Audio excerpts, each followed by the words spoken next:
Hong Kong, China's Communist Party will impose a sweeping national security law in Hong Kong by fiat during the annual meeting of its top political body, officials said Thursday, criminalizing foreign interference along with secessionist activities and subversion of state power. The move is the boldest yet from Beijing to undercut Hong Kong's autonomy and bring the global financial hub under its full control, as it works to rewrite the one country, two systems framework that has allowed the territory to enjoy a level of autonomy for the past 23 years. After steadily eroding Hong Kong's political freedoms, Beijing signaled that the national security law will be a new tool that allows it to directly tackle the political dissent that erupted on Hong Kong's streets last year. The months-long and sometimes violent protests began last June and fizzled out only over public health concerns related to the coronavirus outbreak. The new tactic marks an escalation in Beijing's crackdown in the former British colony and the clearest indication that it views Hong Kong as a restive region to be brought to heel after last year's protests. The city's future has become a point of contention in the intensifying rivalry between China and the United States. On Wednesday, Secretary of State Mike Pompeo said Washington was closely watching what's going on in Hong Kong. Pro-democracy protesters in Hong Kong have directly appealed to Washington for intervention, frequently waving American flags on the streets, and see themselves as the last bastion of resistance against an increasingly assertive Beijing under President Xi Jinping. Beijing has opted for the most risky route, said Ho Feng Hung, a professor of international relations Johns Hopkins University. It will show the world that one country, two systems is, if not already over, almost over. He added, it will be very difficult for anyone, especially the United States, to say Hong Kong is still autonomous and viable. On Thursday, China made clear it was asserting control over Hong Kong through improvement of its governance. We will ensure the long-term stability of one country, two systems, Wang Yang, head of the Chinese People's Political Consultative Conference, said at the opening of the annual meeting of China's top political advisory body. The meeting is the first part of the two sessions political gatherings, which will continue Friday with the National People's Congress (NPC), the rubber stamp parliament. We will continue to support the improvement of the implementation of the systems and mechanisms of the Constitution and Basic Law, Wang said in a report to the meeting. An explosive summer of discontent is brewing in Hong Kong. Later Thursday, representatives from Beijing's Hong Kong and Macau Affairs Office met with Hong Kong delegates to China's legislature to explain the details of the national security law. The law, a direct response to last year's protests, will ban secession, subversion of state power, foreign interference and terrorism, said Stanley Ng, a Hong Kong deputy to the NPC, who attended the meeting.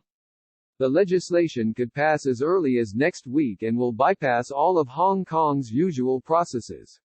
Similar laws were proposed in 2003 and would have allowed authorities to conduct searches without warrants. But they were abandoned after mass protests and never picked up locally again. The social unrest last year showed that the Hong Kong government was unable to handle passing national security legislation on its own, said Ng, a Beijing loyalist who has for years pushed for a similar law. Hong Kong's status will be sacrificed with or without this law if society is unstable due to the protesters' violence. The Hong Kong dollar weakened sharply against the US dollar as the reports emerged. Beijing blamed last year's unrest on secessionist forces and foreign influence. A government proposal to allow extraditions to mainland China touched off the unrest, but the movement grew into a broader and sometimes violent rebellion calling for full democracy and opposing China's efforts to chip away at Hong Kong's firewall with the mainland. Wang did not elaborate on what improvement meant. But he also referred to the Chinese territory of Macau, a gambling hub where open displays of political dissent are rare and where most leaders toe Beijing's line.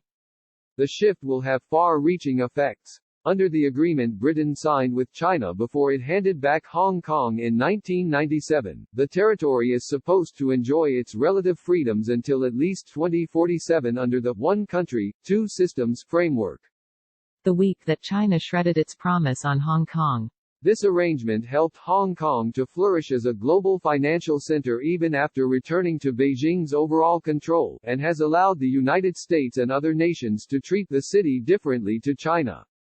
It also allowed Hong Kong to run its own affairs, except foreign affairs and defense. But under Xi's leadership, the Communist Party has encroached on Hong Kong's autonomy with stunning speed. "I'm speechless," said Dennis Kwok, a pro-democracy lawmaker, of the proposed national security legislation. Kwok was singled out for criticism by Beijing and was recently removed from his chairmanship of a key legislative council committee. "This is a complete and total surprise, and I think it means the end of one country, two systems." Kwok said that the Hong Kong government and Beijing had used the coronavirus pandemic as cover to clamp down on the city.